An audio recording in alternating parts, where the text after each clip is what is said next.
अध्याय 1। भारत और विश्व। भारत और विश्व में 8वीं से 18वीं सदी तक के 1000 वर्षों में महत्वपूर्ण परिवर्तन आए। यूरोप और एशिया में भी नई सामाजिक और राजनीतिक संरचनाएं पैदा हुई। इन नई संरचनाओं ने लोगों के सोचने और जीने के ढंग पर गहरा प्रभाव डाला।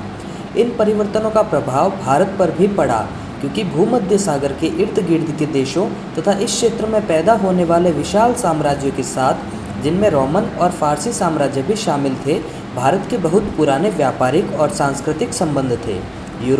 यूरोप में 6ठी सदी की तीसरी चौथाई तक शक्तिशाली रोमन साम्राज्य, जिसने यूरोप और भूमध्य सागरीय क्षेत्र को एक किया था, 2 भागों में बंट चुका था। पश्चिमी भाग को, जिसको राजधानी रोम थी, रूस और जर्मनी की तरफ से आने वाले स्लाव और जर्मन कबीलों ने रौंद डाला। ये कबीले अनेक खेपों में आए तथा पुराने रोम साम्राज्य के इलाकों को तहस नहस करने और लूटने में इन्होंने बहुत बड़ी भूमिका निभाई। लेकिन आगे चलकर ये कबीले यूरोप के विभिन्न भागों में बस गए, जिससे वहाँ की आबादी के चरित्र तथा भाषा और शासन के ढर्रों में गंभीर परिवर्तन आए। आधुनिक यूरोपीय राष्ट्रों में से अनेक की बुनियादी स्थानीय जनता के साथ इन कबीलों के मिश्रण के कारण इसी काल में पड़ी। प्राचीन रोमन साम्राज्य के पूर्वी भाग की राजधानी बैजंतीन या कुस्तुनतुनिया में थी। इस साम्राज्य को बैजंतीनी साम्राज्य कहा जाता था। इसमें पूर्वी यूरोप का अधिकांश भाग तथा साथ ही आधुनिक तुर्की, सीरिया और मिस्र समेत उत्तरी अफ्रीका शामिल थे। इसने रोमन साम्राज्य की अनेक परंपराओं को जारी रखा, जैसे एक शक्तिशाली राजतंत्र और अत्यंत केंद्रीकृत प्रशासन। लेकिन धार्मिक विश्वास और कर्मकांडों में पश्चिम के कैथोलिक चर्च से, जिसका मुख्यालय रोम में था, इसके अनेक मतभेद थे। पूर्व के चर्च को यूनानी ऑर्थोडॉक्स चर्च कहा जाता था। रूस ने यूनानी ऑर्थोडॉक्स चर्च और बैजंतीनी शासकों के प्रयासों के कारण ही ईसाईयत को अपनाया। बैजंतीनी साम्राज्य एक विशाल और फलता फूलता साम्राज्य था, जिसने पश्चिमी रोमन साम्राज्य के पतन के बाद भी एशिया के साथ व्यापार जारी रखा। उसने शासन और संस्कृति की जो परंपराएं पैदा की, उनमें से अधिकांश को बाद में अरबों ने तब अपनाया जब उन्होंने सीरिया और मिस्र को जीत लिया। बैजंतीनी साम्राज्य ने यूनानी रोम सभ्यता को अरब जगत के बीच एक पुल का भी काम किया और आगे चलकर पश्चिम में यूनानी ज्ञान विज्ञान के पुनरुत्थान में सहायता पहुंचाई। आखिर 15वीं सदी के मध्य में जब कुस्तुनतुनिया को तुर्कों ने जीत लिया, तो इसका पतन हो गया।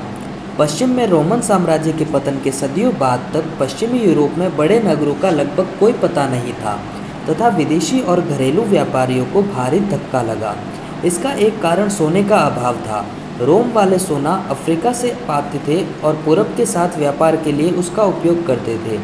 इतिहासकार एक लंबे समय से 6ठी से 10वीं सदी तक के काल को अंधकार युग कहते आए हैं, पर यह कृषि के प्रसार का काल भी था, जिसने 10वीं सदी के बाद नगरीय जीवन के पुनरुत्थान और विदेशी व्यापार की वृद्धि का रास्ता तैयार किया। 12वीं और 14वीं सदी के बीच पश्चिमी यूरोप एक बार फिर समृद्ध हो गया। विज्ञान और प्रौद्योगिकी की वृद्धि, नगरों का प्रसार तथा इटली के पदुआ और मिलान जैसे अनेक नगरों में विश्वविद्यालयों की स्थापना इस काल की उल्लेखनीय विशेषताएं थी। इन विश्वविद्यालयों ने उन नए ज्ञान विज्ञान और नए विचारों के विकास में महत्वपूर्ण भूमिका निभाई, जिन्होंने धीरे धीरे पुनर्जागरण को तथा एक नए यूरोप को जन्म दिया। फ्यूडलिज्म का उदय। रोमन साम्राज्य के विघटन के बाद पश्चिमी यूरोप में एक नए प्रकार का साम्राज्यिक और नए शासन व्यवस्था का जन्म हुआ। धीरे धीरे विकसित होने वाले इस नई व्यवस्था को फ्यूडलिज्म कहते हैं। फ्यूडलिज्म लैटिन शब्द फ्यूडम से व्युत्पन्न हुआ है, जिसका अंग्रेजी अनुवाद फीफ होता है। इस समाज में सबसे शक्तिशाली वे सरदार थे जो अपने सैनिक अनुयायियों के बल पर बड़े बड़े इलाकों पर हावी थे और शासन में भी अहम भूमिका निभाते थे। राजा एक अधिक शक्तिशाली सामंत जैसा ही होता था। कालांतर में राजतंत्र और मजबूत हुआ और सरदारों की शक्ति पर अंकुश लगाने का प्रयत्न किया गया, जो बराबर आपस में लड़ते रहते थे, जिससे सामाजिक अराजकता की स्थिति पैदा होती थी। इसे नियंत्रित करने का एक ढंग यह था कि राजा सरदारों को अपना वैसेल या अधीनस्थ बनाकर उनसे अपने प्रति निष्ठा की शपथ लेता और बदले में उनके कब्जे वाले इलाकों को उनकी फीफ के रूप में मान्यता देता था।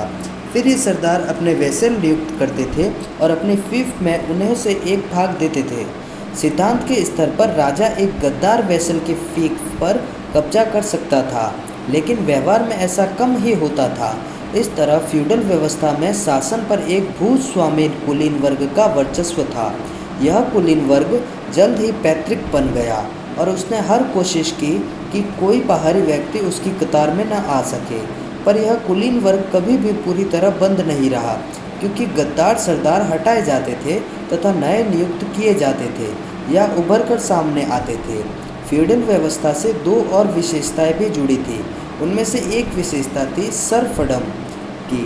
सर्फडम ऐसा किसान होता था जो जमीन जोतता बोता था, पर अपने स्वामी या सरदार की आज्ञा के बिना अपना पेशा नहीं बदल सकता था, किसी और इलाके में नहीं बस सकता था या शादी नहीं कर सकता था। इसी से मैनर की व्यवस्था भी जुड़ी थी। मैनर वह किला होता था या हवेली होती थी जहाँ लॉर्ड या स्वामी रहता था। अनेक यूरोपीय देशों में इन मैनरों ने लॉर्ड बड़े बड़े इलाकों के भी मालिक होते थे। भूमि के एक भाग की जुताई लॉर्ड सीधी अपनी निगरानी में अपने सर्फों की सहायता से कराता था, और ये सर्फ अपने खेतों के अलावा लॉर्ड के खेतों को जोतने बोने के लिए बाध्य होते थे। सिद्धांत के स्तर पर भूमि लॉर्ड की होती थी तथा सर्फ उसे नकद या जिन्स के रूप में महसूल भी चुकाता था। कानून व्यवस्था बनाए रखने, न्याय प्रदान करने आदि की जिम्मेदारी भी मैनर के लॉर्ड पर होती थी। चूँकि उन दिनों काफ़ी अव्यवस्था फैली हुई थी, इसलिए कभी कभी स्वतंत्र किसान भी सुरक्षा के बदले मैनर के लॉर्ड का वेसल बनने को तैयार हो जाते थे। कुछ इतिहासकारों का मत है कि सर्फडम प्रथा और मैनर व्यवस्था फ्यूडलिज्म के अभिन्न अंग थे, और इसलिए जिन समाजों में इन दोनों का वजूद नहीं था उनमें फ्यूडलिज्म की बात करना गलत है। लेकिन यूरोप के सभी भागों में मैनर थे भी नहीं। भारत में न सर्फडम प्रथा थी और न मैनर व्यवस्था, लेकिन स्थानीय भूस्वामी तत्व सामंत फ्यूडल सरदारों की अनेक शक्तियों का इस्तेमाल करते थे और किसान वर्ग उन पर निर्भर था। दूसरे शब्दों में, महत्व इसका नहीं है कि किसान औपचारिक दृष्टि से स्वतंत्र थे या नहीं थे, बल्कि इसका है कि वे किस ढंग से और किस सीमा तक अपनी स्वतंत्रता का उपयोग और उपभोग कर सकते थे। पश्चिमी यूरोप के अनेक देशों में 14वीं सदी के बाद मैनर व्यवस्था का और श्रम के रूप में महसूल चुकाने अर्थात लॉर्ड की भूमि को महसूल के रूप में मुफ्त जोतने बोने की व्यवस्था का लोप हो गया। यूरोप में सामंतवाद से जुड़ी एक और विशेषता सेना का संगठन थी। घोड़े पर बैठा बख्तरबंद नाइट सामंती व्यवस्था का सबसे ज्वलंत प्रतीक था। वास्तव में यूरोप में घुड़सवार युद्ध कला का आरंभ मोटे तौर पर 8वीं सदी से अधिक पीछे नहीं जाता। रोमन काल में लंबे बर्छों और छोटी तलवारों से लैस बड़े छोटे पैदल दस्ते सेना के प्रमुख अंग थे। घोड़ों का प्रयोग रथ खींचने के लिए किया जाता था, जिनमें हाकिम सवारी करते थे। आम विश्वास है कि युद्ध की कला अरबों के आगमन के साथ बदली। अरबों के पास बड़ी तादाद में घोड़े थे तथा उनकी तेज गति और सवार तीरंदाजों ने पैदल सेना को बड़ी सीमा तक नाकाम बनाकर रख दिया। इस नई युद्ध कला के लिए आवश्यक संगठन विकसित करने और बनाए रखने की समस्याओं ने यूरोप में सामंतवाद के विकास में मदद पहुंचाई। कोई भी राजा अपने संसाधनों के बल पर विशाल घुड़सवार सेना बनाए रखने तथा उसे हथियारों और साज सामान से लैस करने की उम्मीद नहीं कर सकता था। इसलिए सेना का विकेंद्रीकरण किया गया तथा राजा की सहायता के लिए एक निर्धारित संख्या में घुड़सवार और पैदल सेना कायम रखने की जिम्मेदारी फ्यूडल लॉर्डों को सौंप दी गई। दो आविष्कारों के कारण घुड़सवार युद्ध लड़ाई का प्रमुख रूप बना। ये आविष्कार थे तो काफ़ी पहले के, मगर इनका व्यापक उपयोग इसी काल में आरंभ में हुआ। पहला आविष्कार लोहे की रकाब का था। लोहे की रकाब के कारण हथियारों से पूरी तरह लैस सैनिकों को तीर चलाते समय घोड़े की पीठ से गिरने का भय नहीं रहता था। उसके कारण सवार अपने शरीर से भाले को सटाकर हमला भी कर सकता था और उसके जवाबी आघात के कारण नीचे नहीं गिरता था। इससे पहले या तो लकड़ी की रकाब का प्रयोग किया जाता था या रस्सी के एक टुकड़े का, जिसमें बस पांव टिकाकर रखा जा सकता था। दूसरा आविष्कार था एक नए प्रकार की जीन का, जिसके कारण घोड़ा पहले की अपेक्षा दोगुना बोझ लेकर चल सकता था। ऐसा माना जाता है कि ये दोनों आविष्कार पूर्व से यूरोप में पहुँचे, संभवतः चीन और कोरिया से। भारत में उनका प्रसार 10वीं सदी से शुरू हुआ। इस तरह राजनीतिक, आर्थिक और सैनिक अनेक कारण यूरोप में फ्यूडलिज्म के विकास के लिए उत्तरदायी थे। 11वीं सदी के बाद जब और भी शक्तिशाली सरकारें सामने आई, तब भी परंपरा इतनी जड़ पकड़ चुकी थी कि राजा फ्यूडल लॉर्डों की शक्ति को आसानी से कम नहीं कर सकता था। इतिहासकार जिसे मध्यकाल कहते हैं, उस काल में फ्यूडलिज्म के अलावा यूरोप में जीवन के ढर्रे को ईसाई चर्च ने भी निर्धारित किया। बैजेंतीनी साम्राज्य और रूस में यूनानी ऑर्थोडॉक्स चर्च की भूमिका का पहले ही हवाला दे चुके हैं। पश्चिम में एक शक्तिशाली साम्राज्य के अभाव में कैथोलिक चर्च ने शासन के भी कुछ कार्यभार संभाल लिए।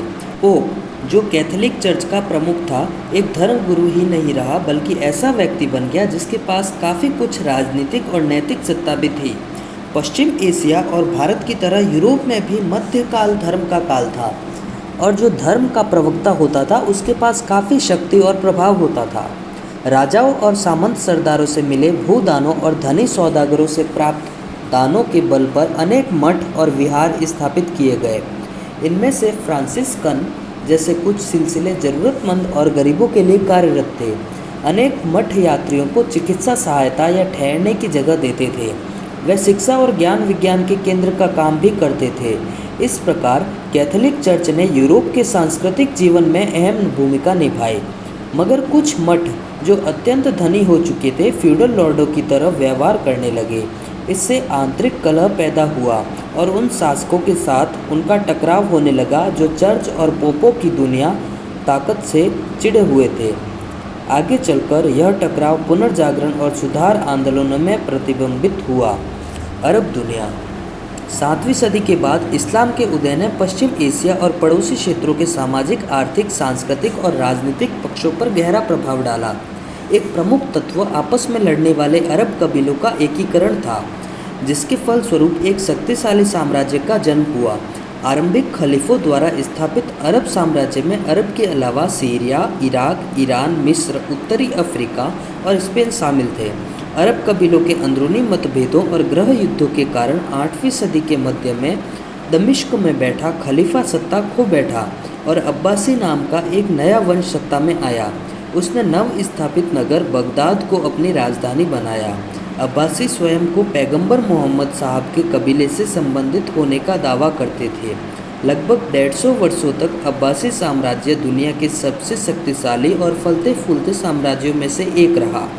इसके चरम काल में उस क्षेत्र की सभ्यता के सभी केंद्रों उसमें शामिल थे, जैसे उत्तरी अफ्रीका के भाग, मिस्र, सीरिया, ईरान और इराक। अब्बासी खलीफा पश्चिम एशिया और उत्तरी अफ्रीका के कुछ सबसे उपजाऊ देशों को ही नियंत्रित नहीं करते थे, बल्कि भूमध्य सागर क्षेत्र को भारत से जोड़ने वाले प्रमुख व्यापारिक मार्गों पर भी उनका नियंत्रण था।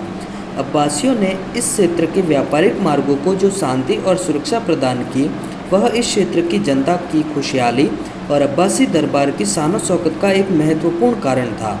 अरब पक्के सौदागर थे तथा इस काल में वे जल्द ही सबसे उद्यमी और धनी सौदागरों और समुद्र यात्रियों के रूप में मशहूर हो गए। सार्वजनिक और निजी दोनों प्रकार की शानदार इमारतों वाले अनेक नगर उभरकर सामने आए। इस काल में अरब नगरों के जीवन स्तर और सांस्कृतिक वातावरण का दुनिया में कोई सानी नहीं था। अरबों ने सोने की दिनार और चांदी के दिरहम भी चलाए, जो पूरी दुनिया में व्यापार की मुद्रा बन गए। यह सब अफ्रीकी सोनों तक अरबों की पहुंच के कारण संभव हुआ। अरबों ने दोहरी प्रविष्टियों वाले खातों का उन्नत खातेदारी का तथा बड़े पैमाने पर लंबी चौड़ी बैंकिंग और ऋण व्यवस्था का आरंभ किया, जिनमें विनिमय के बीजक भी शामिल थे। इस काल के सबसे मशहूर खलीफा अल मामून और हारून अल रशीद थे। उनके दरबार और महल की शान शौकत तथा ज्ञान विज्ञान में प्रवीण लोगों को उनसे मिलने वाले संरक्षण अनेक कथा कहानियों के विषय बन गए। आरंभ में अरबों ने जिन प्राचीन सभ्यताओं को जीता था, उनके वैज्ञानिक ज्ञान और प्रशासनिक कौशल को आत्मसात करने की उन्होंने उल्लेखनीय क्षमता दिखाई। प्रशासन चलाने के लिए ईसाई व यहूदी जैसे गैर मुसलमानों को तथा गैर अरबों को भी नियुक्त करने में उन्हें कोई हिचक नहीं थी। खासकर ईरानियों को, जिनमें से अनेक पारसी थे और बौद्ध भी। हालांकि अब्बासी खलीफा रूढ़िवादी मुसलमान थे, पर उन्होंने सभी दिशाओं में ज्ञान के दरवाजे खोल दिए, बशर्ते वह ज्ञान इस्लाम के बुनियादी तत्वों को चुनौती न दे। खलीफा अल मामून ने यूनानी, बैजतनी, ईरानी और भारतीय विभिन्न सभ्यताओं के ज्ञान ग्रंथों का अरबी भाषा में अनुवाद कराने के लिए बगदाद में एक बैत उल हिकमत ज्ञान ग्रह की स्थापना की। खलीफों द्वारा कायम की हुई मिसाल को कुलीनों ने भी अपनाया। बहुत कम समय में विभिन्न देशों के सभी महत्वपूर्ण वैज्ञानिक ग्रंथ अरबी में उपलब्ध हो गए। यूरोपीय विद्वानों ने एक समर्पित दल द्वारा हाल में किए गए अध्ययनों के फलस्वरूप अरबों पर यूनानी विज्ञान और दर्शन शास्त्र के प्रभाव के बारे में आज हम बहुत कुछ जानते हैं।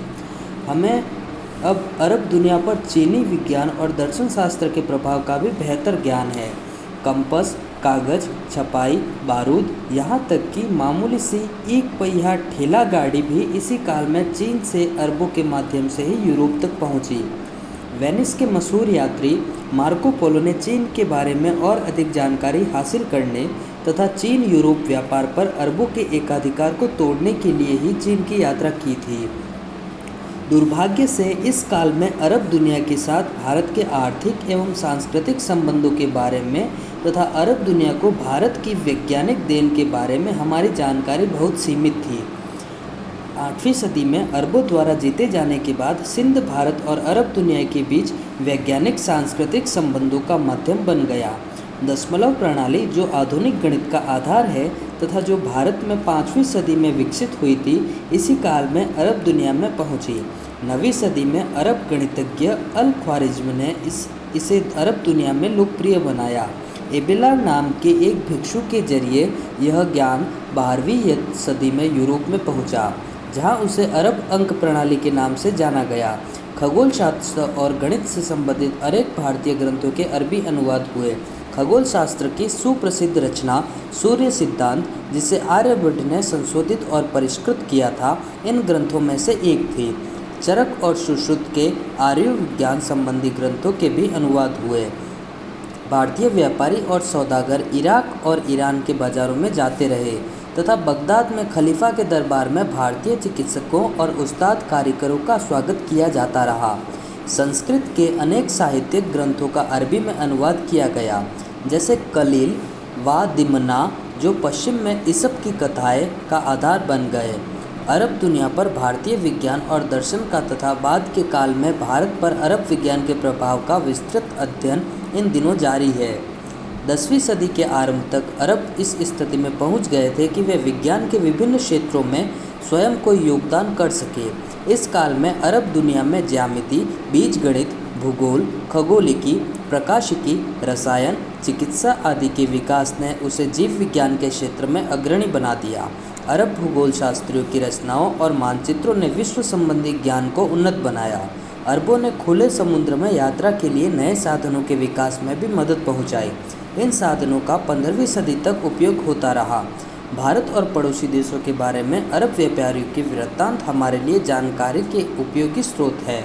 दुनिया के कुछ सबसे समृद्ध पुस्तकालय तथा प्रमुख वैज्ञानिक प्रयोगशालाएं अरब दुनिया में इसी काल में स्थापित की गई, पर यह याद रखना जरूरी है कि इनमें से अनेक उपलब्धियां अरब से बाहर खुरासान, मिस्र, स्पेन आदि के लोगों द्वारा किए गए कार्यों का परिणाम थी।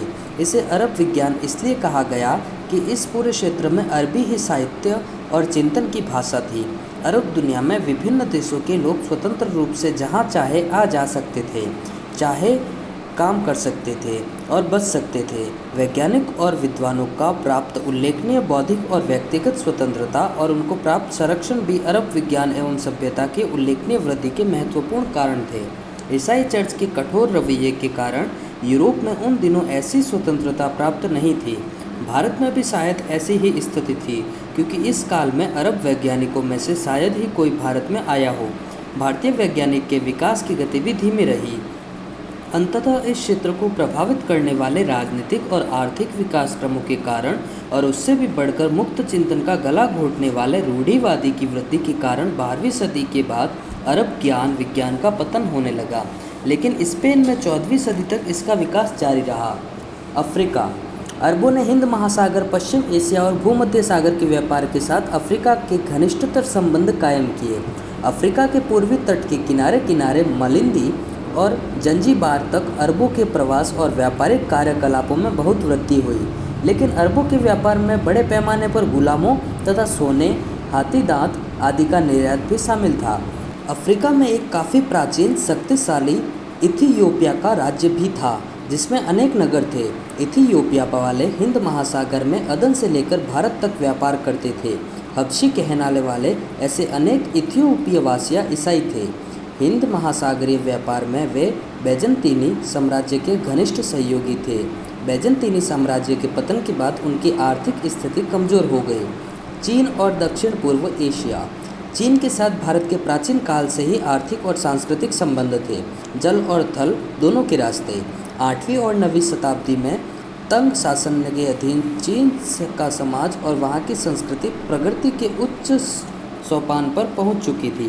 तांग शासकों की अधिराज्य मध्य एशिया में सिनकियांग के बहुत बड़े बड़े हिस्सों पर, जिनमें काश्गर भी शामिल था, फैली हुई थी। इसके कारण जिसे रेशम मार्ग कहते हैं, उससे होकर स्थलीय व्यापार को काफ़ी बढ़ावा मिला।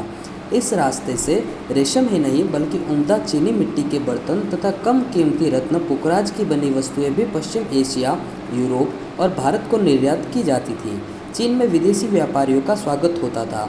उनमें से अनेक अरब फारसी भारतीय समुद्री मार्ग से दक्षिण चीन में आए और कैंटन में बस गए।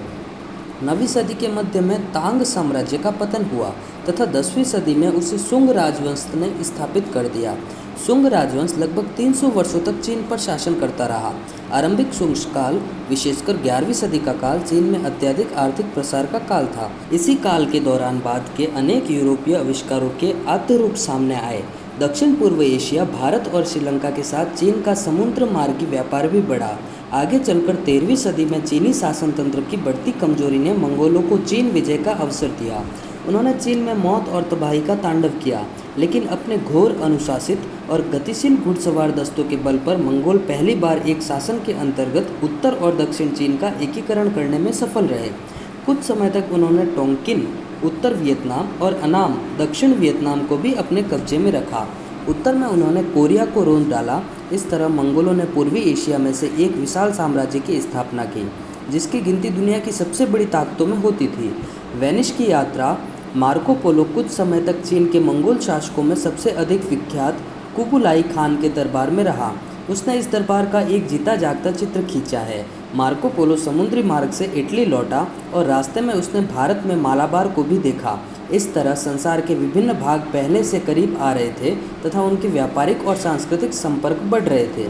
दक्षिण पूर्व एशिया के देशों को कुछ चीनी शासकों की विस्तारवादी मुहिम का सामना करना पड़ा। तब तक चीन ने एक मजबूत नौसेना तैयार कर ली थी, लेकिन दक्षिण पूर्व एशिया के राज्य अधिकतर स्वतंत्र ही रहे।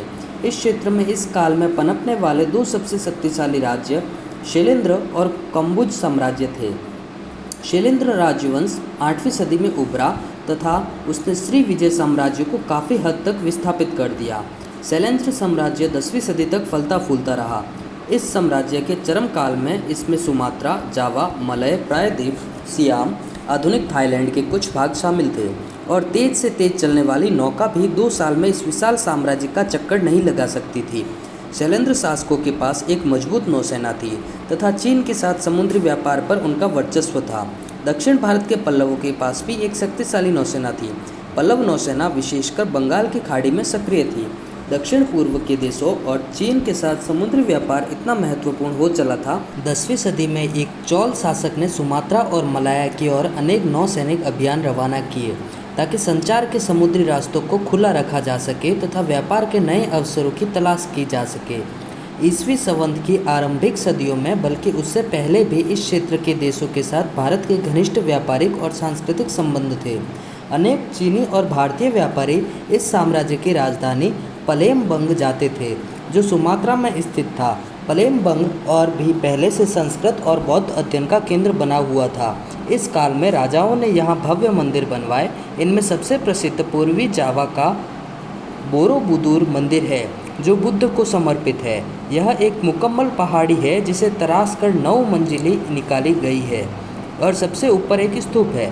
रामायण और महाभारत जैसे भारतीय महाकाव्यों के दृश्य इस मंदिर की पट्टिकाओं पर दिखाए गए हैं तथा ये साहित्य, लोक कला, कठपुतली के खेलों आदि के लिए पसंदीदा विषय रहे हैं। शैलेंद्र शासक को जाबाग का महाराज कहा जाता था, जिसका अर्थ सुवर्ण भूमि था। कंबुज साम्राज्य कंबोडिया और अनाम दक्षिण वियतनाम में फैला हुआ था। उसने फुनान के हिंदू रंग में रंगे राज्य को विस्थापित किया था, जिसका इस क्षेत्र में पहले वर्चस्व था।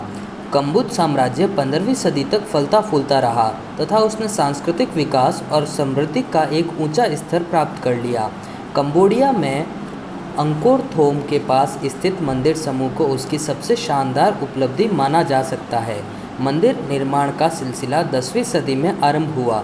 उसके बाद हर राजा अपनी याद छोड़ने के लिए वहां एक नया मंदिर बनवाता रहा और इस तरह 3.2 वर्ग किलोमीटर क्षेत्र में वहां 200 से अधिक मंदिर बन गए। इनमें से अंकोर वाट का मंदिर सबसे बड़ा है। इसमें 3 किलोमीटर लंबे बंद गलियारे हैं, जिनमें देवी देवताओं और अप्सराओं की सुंदर मूर्तियां हैं तथा कुशलता से तराशी गई ऐसी पट्टिकाएं हैं जिन पर रामायण और महाभारत के दृश्य अंकित है। 1860 में एक फ्रांसीसी द्वारा की गई खोज के पहले तक बाहरी दुनिया इमारतों के इस पूरे समूह को पूरी तरह भूल चुकी थी और वह अधिकतर जंगलों से ढक चुका था। दिलचस्प बात यह है कि मंदिर निर्माण का काल 10वीं से 12वीं सदी तक तीव्रतम गति से चला, जो भारत में भी मंदिर निर्माण का सबसे शानदार काल था। मलय प्रायद्वीप के तक्कल बंदरगाह से स्थल के रास्ते चीन सागर एक यात्रा करते हुए अनेक भारतीय व्यापारी दक्षिण चीन गए। दक्षिण पूर्व एशिया के देशों और दक्षिण चीन में अनेक ब्राह्मण और आगे चलकर बौद्ध भिक्षु बस गए। बौद्ध धर्म चीन से लेकर कोरिया और जापान में पहुंचा। भारतीय भिक्षु कोरिया में गए और वहां उन्होंने एक कोरियाई लिपि के विकास को प्रभावित किया, जो भारतीय लिपि से मिलती जुलती थी। कालांतर में भारत में तो बौद्ध धर्म का ह्रास हो गया, पर दक्षिण पूर्व एशिया में वह फलता फूलता रहा। वास्तव में वहाँ बौद्ध धर्म ने हिंदू देवी देवताओं को आत्मसात किया, यहाँ तक कि उसने हिंदू मंदिरों को भी अपना लिया। यह उस समय भारत में हो रही घटनाओं का उल्टा था। इस तरह पश्चिम दक्षिण पूर्व एशिया और चीन के साथ तथा माडागास्कर और अफ्रीका के पूर्वी तट के देशों के साथ भारत का घनिष्ठ व्यापारिक और सांस्कृतिक संबंध था। दक्षिण पूर्व एशिया के विभिन्न देशों ने भारत, चीन तथा बाहरी दुनिया के बीच व्यापारिक एवं सांस्कृतिक संपर्कों के लिए सेतु का काम किया।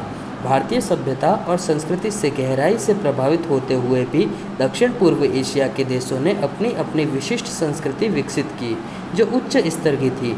अरब व्यापारी, जो पहले दक्षिण भारत तथा दक्षिण पूर्व एशिया के साथ व्यापार करते थे, अब्बासी साम्राज्य की स्थापना के बाद और भी सक्रिय हो उठे।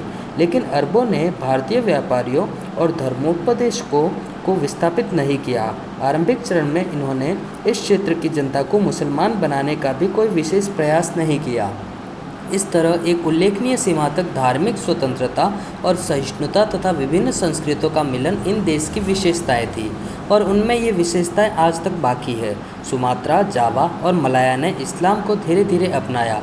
भारत में इस्लाम की स्थिति के मजबूत होने के बाद ही दूसरी जगहों पर बौद्ध धर्म फलता फूलता रहा। भारत और इन देशों के व्यापारिक एवं सांस्कृतिक संपर्क तभी टूटे जब इंडोनेशिया में डचों, भारत, बर्मा और मलाया में अंग्रेजों तथा आगे चलकर हिंद चीन में फ्रांसीसियों ने अपने पैर जमा लिए।